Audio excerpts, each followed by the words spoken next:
Hey guys, it's me, Stella Wild, and I'm here with your August 20th to the 26th weekly Stars with Stella Astrology forecast.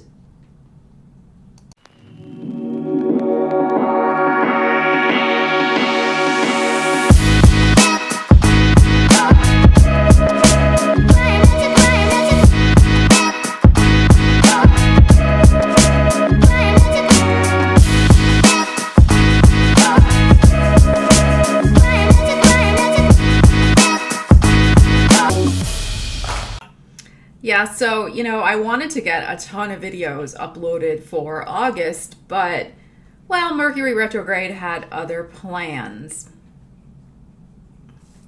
So here I am, and I'm back, and I decided that I would also start doing a weekly astrology mini forecast with some tarot cards thrown in at the end.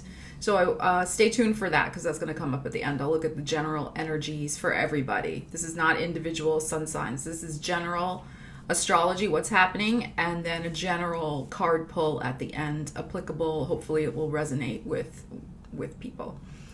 So yeah, I want to thank everybody for subscribing to the channel and for booking readings with me. If you need a private reading, please look at the link in the description. And what else? I hope you survived the eclipses because they were pretty crazy. But let's look at this week because this week is much better. I'm going to get my notes because I made a lot of notes. Okay. All right. So the first thing, obviously, thank God, is that Mercury went direct today. I'm actually filming this on Sunday, the 19th, and Mercury has gone direct. So we at least, have that going direct. We'll have Mars going direct next week, but that'll be in next week's forecast. So this week on Monday, we start with the moon in Sagittarius, and it's in there for Monday, Tuesday. The moon in Sagittarius is squaring Neptune. So it may be kind of a rough start to the work week.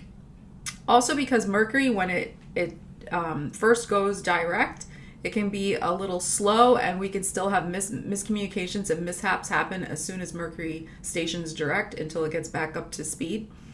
So I think Monday and Tuesday may be days where we're feeling a little foggy, we're not as motivated. You might want to set 2 alarms for Monday morning so that you don't miss work. We may feel like it's kind of like an energetic hangover from eclipse season, from Mercury retrograde. So yeah, Monday, Tuesday, maybe just try to take it easy, take care of routine things, don't schedule important meetings yet. But the energy shifts, big shift on Wednesday and Thursday when the moon goes into Capricorn. I really feel like that's the time for us to really hit the ground running, get lots of our work projects done. The energy, though, could feel a little heavy and duty-bound with responsibilities since the moon will be conjuncting both Saturn and Pluto as it travels through Capricorn. But, we've been dealing with that every month since Saturn last December when Saturn went back into Capricorn. And then when Pluto went into Capricorn in 2008, we've been dealing with the moon conjunct Pluto at least once a month. So, we've been dealing with that energy, but still... it can feel a little heavy, but it's good energy to get behind and just get things done on Wednesday and Thursday. Then the big news of this week comes at the end, but we'll start to feel it a couple days beforehand. The full moon in Pisces on the, I'm looking at my calendar, on the 26th of August.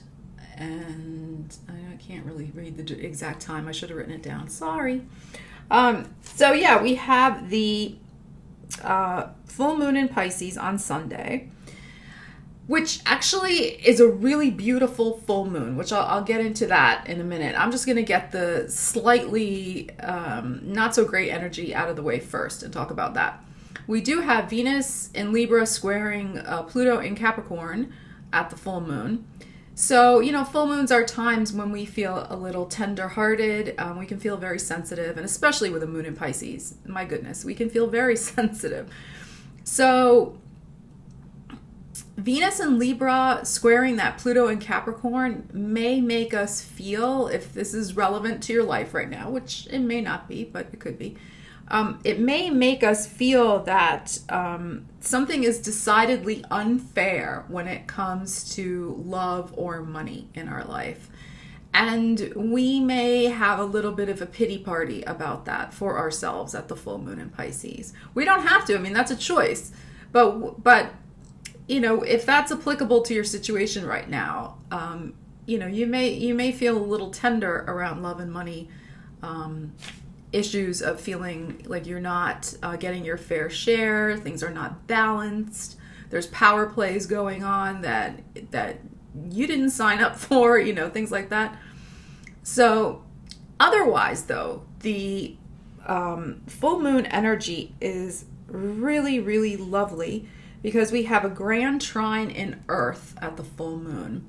We have Uranus in the first degree or so of Taurus. We have the Sun, of course, in Virgo in the first couple degrees, and we have Saturn in the first couple of degrees of Capricorn. So we have this beautiful grand trine in Earth, and a grand trine is extremely lucky and supportive energy in astrology.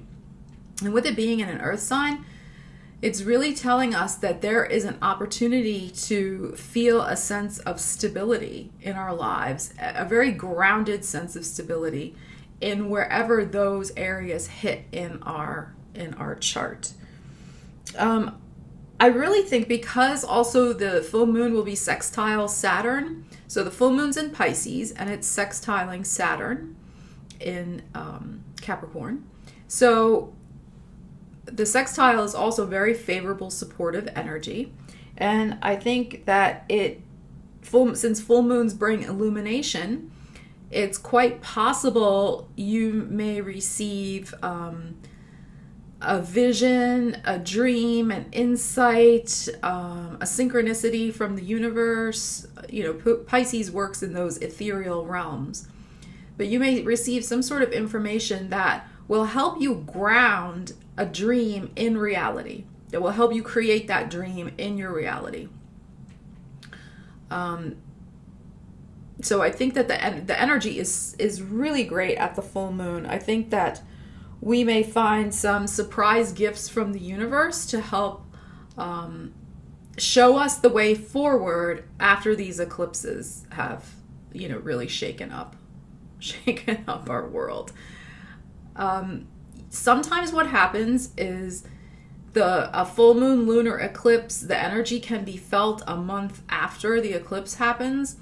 So if you didn't have any significant event that occurred last July 27th, a couple days before, a couple days after, you might feel the event now at this full moon.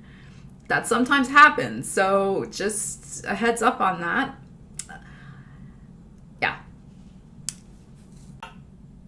Yeah, so overall, I think it's a great week, and let's pull some Osho Zen cards and see what energies we may be dealing with that the tarot want to share with us.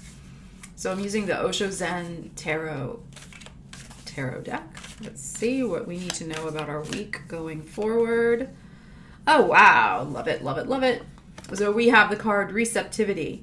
So this is such a beautiful card, and I believe it's either the Queen of Cups or the Ace of Cups. I always get them confused in the Osho Zen deck, but this is definitely, this is such a wonderful card for the full moon in Pisces. Really opening up to that illumination. Look at this crown chakra here that is just, the information is flooding in, and being open to receiving that information.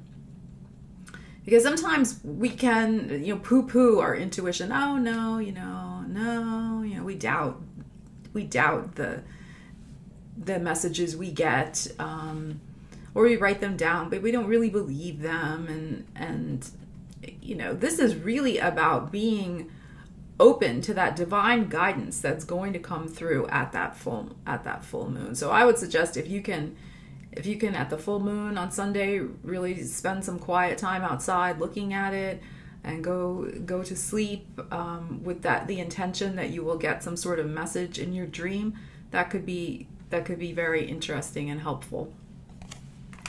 Okay, let's see what else we have for this week coming up. The energy. I kind of almost don't want to take another one because that was so good and it's so fitting. So fitting. All right, let's see what else we have. Okay, we have the Ten of Pentacles. We Are the World card, also known as the Ten of Rainbows in the Osho Zen deck. Yes, I think I need more tea. So look at this. Yes, this is the Earth, but in the middle here, but the way it's almost illumined from behind with the moon, right? I know it's not a lunar eclipse this weekend, but look at behind this white light behind the Earth. It's like the moon shining behind us and all the people united, all of us looking up at that, all of us, no matter where we are on this Earth, looking up at that full moon, right? So this card to me also speaks of what I was saying before, that this full moon sextile Saturn in Capricorn can give us definite illumination in a way that we can ground a dream in reality. And one of the ways we can ground a dream in reality is by getting money for it. We get paid for making our dream happen. We create a business, we create a piece of art, we share our talents and gifts, and through that energy being put out into the world, we get the energy back in the form of money. So this is a great card for this week as well. So being receptive to the messages that you're going to get, and really seeing in what ways that you can contribute your talents and gifts to the world in a very tangible, concrete way. Because sometimes Pisces can just be very, as I've said before, very ethereal and dreamy and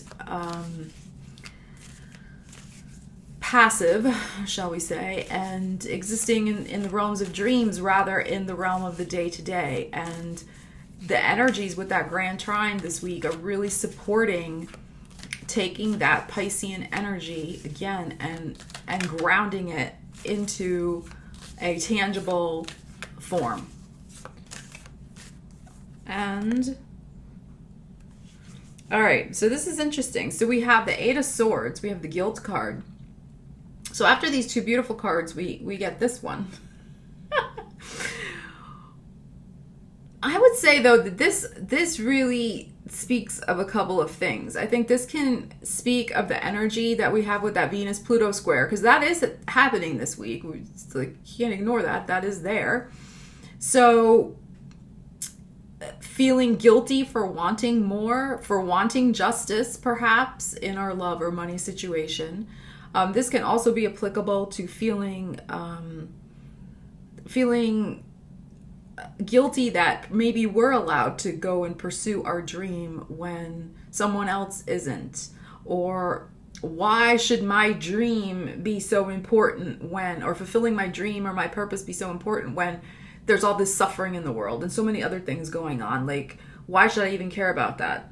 Fulfilling my dream. Why should I care about fulfilling my dream when there's all these other things that are much worse? And I feel bad that I, how we do that. Oh, my suffering is really nothing compared to somebody else's that, just is in a war zone, lost their home, lost their family, etc.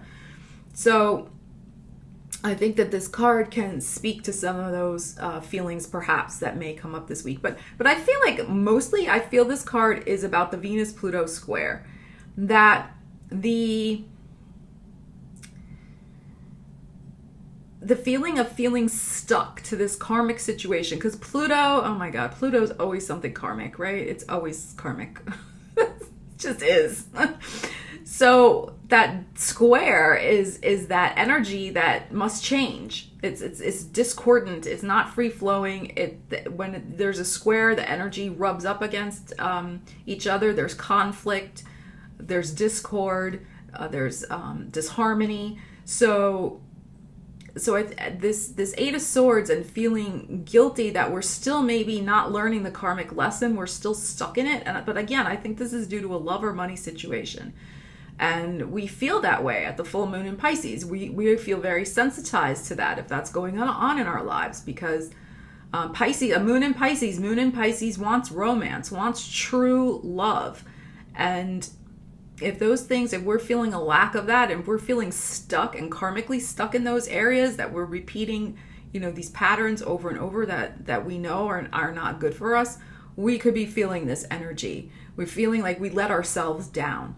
So that's possible as well. But overall, I think these cards really reflect energetically what is happening for the week of August 20th to the 26th.